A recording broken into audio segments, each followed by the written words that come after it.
Trust in God as a child of faith.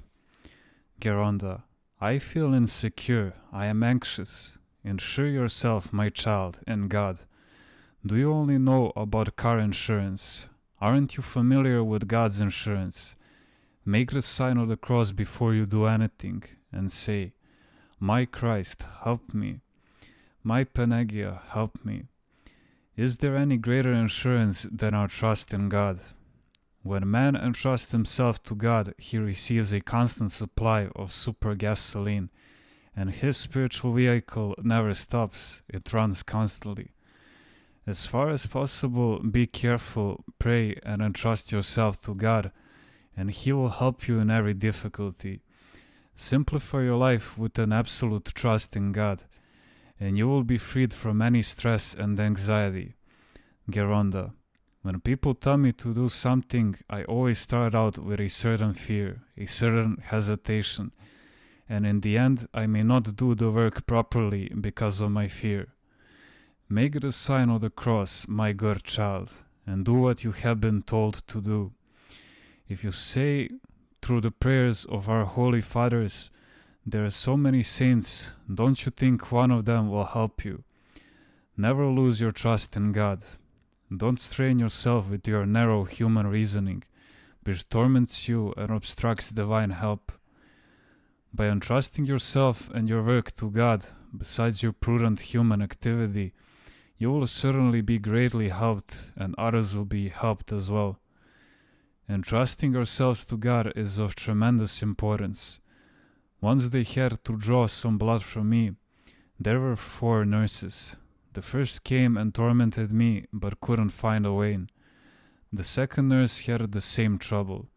The third nurse was more experienced, and she tried, but again with no results. At that moment, a 4th nurse came by.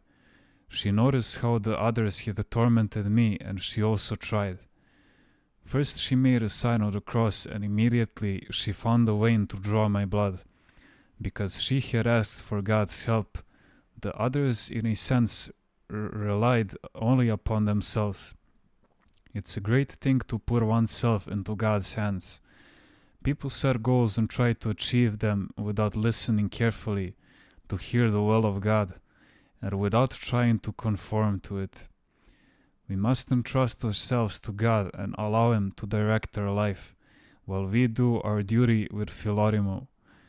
If a person does not entrust himself to God, so as to abandon himself entirely into God's hands, he will be tormented. People usually first turn to human consolation, and when disappointed by them, then they take refuge in God. But if we want to avoid being tormented, we must first seek divine consolation, which is, after all, the only true consolation. It is not enough merely to have faith in God. One must also have an absolute trust in God. Trust in God attracts His help. The Christian believes and entrusts himself to God unto death, and then he can see clearly the hand of God guiding and saving him. The Apostle Paul says that faith is believing in the things we don't see, not merely in the things we do see. When we place our future in God's hands, we oblige Him to help us. Absolute trust in God is born of faith, with which we pray in secret and enjoy the fruit of hope. It is a constant prayer which brings divine results at the right time. It is then that man lives an angelic life and bursts out in praise. Holy, holy, holy is the Lord. For man can make of his life a life in paradise. If he trusts God, praises Him for everything, and accepts Him as a loving Father guiding his life. Otherwise, he can make his life hell. It is a wonderful thing for man to be able to experience from this life a measure of the joy of paradise. Geronda, concerning physical and mental health, to what extent must one put himself into the hands of God? First, one must entrust himself to God, and after God, he will also entrust himself to the appropriate person.